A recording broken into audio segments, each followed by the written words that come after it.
Today we have true scary stories about 3 of the most haunted places in America. Please don't forget to like and subscribe. I had always dreamed of exploring Eastern State Penitentiary, one of America's most notorious prisons. The imposing structure, located in the heart of Philadelphia, had a reputation for being a hotbed of paranormal activity, and I was eager to experience it firsthand. My journey began on a chilly autumn evening.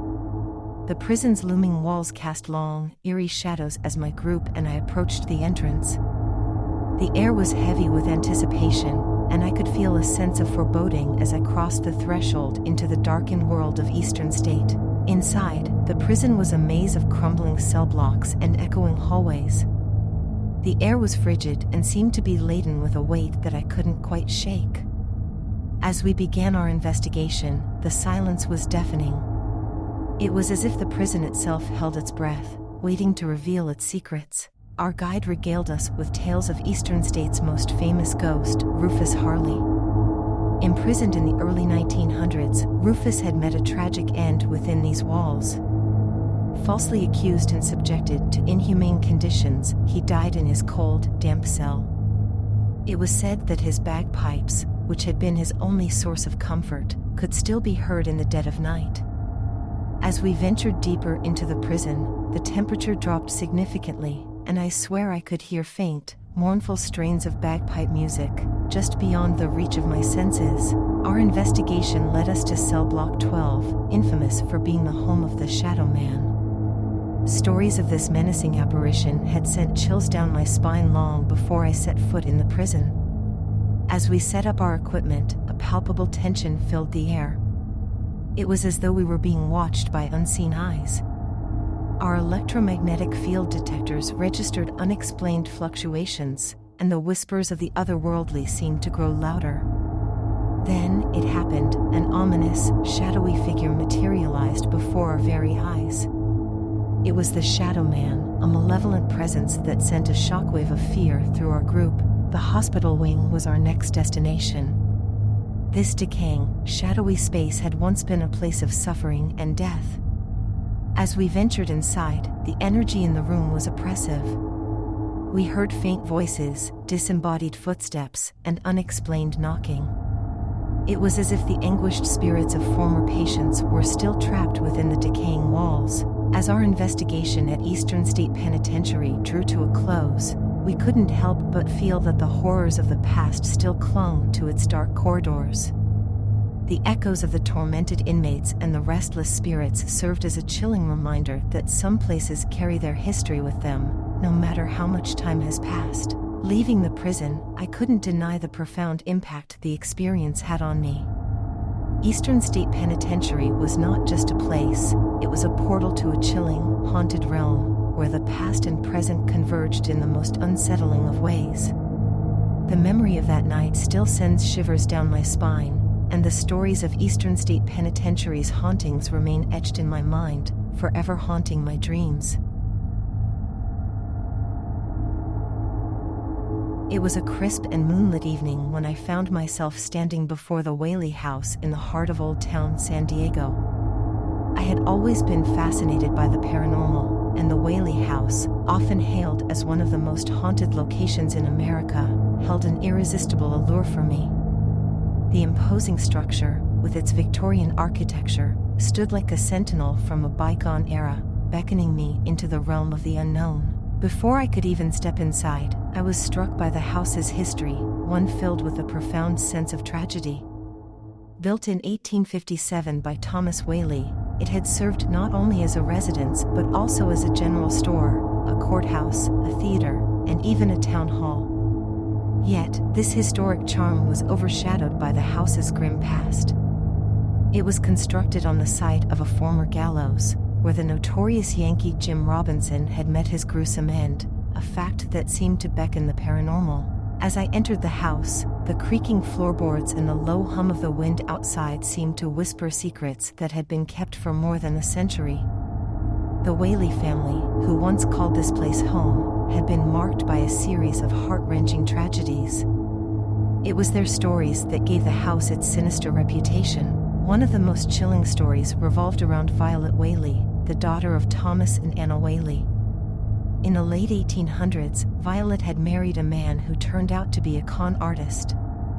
His deceit brought disgrace and financial ruin to the family.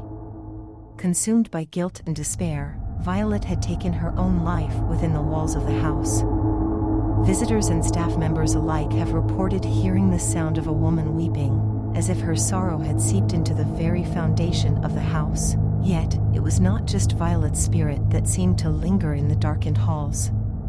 As I explored the house, I was regaled with accounts of encounters with various members of the Whaley family. In particular, Thomas Whaley himself was said to make appearances, his apparition seemingly restless in the afterlife. Visitors had often reported the sensation of being watched, sudden, inexplicable cold spots, and a feeling of being surrounded by unseen presences. One of the most unsettling encounters within the Whaley house involved the spirit of Yankee Jim. In life, he had met his end at the gallows that once stood on the property. In death, his spirit was rumored to be vengeful. Many visitors had reported encountering a shadowy figure in the house, particularly in the courtroom, where he had met his gruesome end. This malevolent presence was said to be responsible for poltergeist activity, such as moving objects and the sensation of being physically pushed or prodded. Inspired by these chilling tales, I decided to spend a night at the Whaley house, conducting my own investigation. Armed with cameras, EVP recorders, and a sense of trepidation, I embarked on my quest to uncover the truth. As the night wore on, the atmosphere in the house became increasingly charged. I felt an inexplicable sensation of being watched, as if unseen eyes were following my every move. The air grew colder, and I found myself hesitating to enter certain rooms, where the supernatural activity had reportedly been the most intense. In the courtroom, where Yankee Jim's ghost was said to be particularly active, I set up my equipment and began an EVP session. The silence that followed was broken by an eerie, disembodied whisper captured on my recorder, the chilling voice seeming to respond to my questions. It was a moment of confirmation that the legends of the Whaley house were not just tales to frighten the faint of heart. As dawn broke and my night at the Whaley house came to an end, I couldn't shake the sense of unease that had taken hold of me. The house, with its dark history and spectral inhabitants, remained an enigmatic puzzle that defied easy explanation. It was a place where the past seemed to coexist with the present, where the boundary between the living and the dead blurred. My encounter with the Whaley house had left me with more questions than answers, a testament to the enduring power of the supernatural and the relentless mysteries that remain hidden within its walls.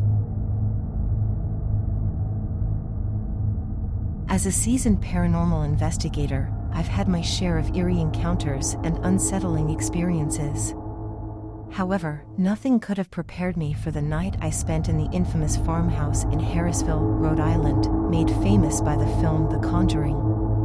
The Warrens, renowned paranormal investigators, had once visited this very place, and their tales of malevolent spirits and otherworldly horrors had sent shivers down my spine. I was about to step into a world where the line between the living and the dead blurred, and the supernatural was all too real. It was a dark and stormy night when I arrived at the old farmhouse, nestled on a desolate stretch of land in Harrisville. The house loomed like a specter in the night, its weathered boards creaking ominously in the wind. As I entered, the chill in the air was palpable, and the oppressive weight of history settled on my shoulders. The stories that had drawn me to this house were centered around the Perron family, who had once lived here. Their tale was a harrowing one, filled with unexplained phenomena, malevolent entities, and a curse that seemed to cling to the property. I had read the accounts of their encounters with the supernatural, and as I ventured deeper into the house, I couldn't help but wonder what I might experience. As I explored the house, I couldn't shake the sensation of being watched. Shadows seemed to dance in the corners of my vision, and a strange heaviness clung to the air. I had heard stories of a malevolent presence in the house, one that had tormented the Perron family during their time here. The malevolent entity was said to be a spirit of a woman who had once lived in the house and had taken a dark turn in life. It was as if her darkness still lingered, manifesting as a menacing, shadowy figure that stalked the living. One of the most chilling tales from the house was the haunting of Carolyn Perron, the matriarch of the family. It was said that she had been targeted by the malevolent entity, her life turned into a living nightmare. As I stood in her former bedroom, I could feel the weight of her suffering. I even thought I heard a faint, sorrowful whisper in the stillness of the room. The basement, a place with a reputation for being a hotbed of paranormal activity, beckoned me to explore. As I descended the rickety stairs, the temperature plummeted and a sense of unease settled upon me. I couldn't help but recall the stories of the Perron family's encounters with the supernatural in this very space. Unexplained voices, shadowy figures, and a feeling of being touched had all been reported. I took out my EVP recorder and began to ask questions, my heart pounding with anticipation. It was then that I heard a voice, a chilling, otherworldly voice that sent a shiver down my spine. The legends that surrounded the house spoke of a witch who had lived nearby in the 19th century. It was believed that she had cursed the land and that her malevolent spirit still roamed the house and its grounds. The story of the witch's curse had always sent a chill down my spine, and as I ventured outside, I couldn't help but feel the presence of a malevolent force. The wind seemed to whisper curses, and the very ground beneath my feet felt tainted. In my investigation, I discovered a room filled with strange and eerie relics, items that had been left behind by previous occupants of the house. Among them were dolls with soulless eyes, a mirror that seemed to reflect more than just my own image, and a collection of old photographs that hinted at a past steeped in darkness. It was as if these items held the memories of the malevolent entities that had once called this place home. As the night wore on, I couldn't deny the presence of unseen tormentors in the house. I heard disembodied footsteps, felt an unrelenting sense of dread, and even captured chilling EVPs on my recorder. It was as if the malevolent entities that had plagued the Perron family had turned their attention to me.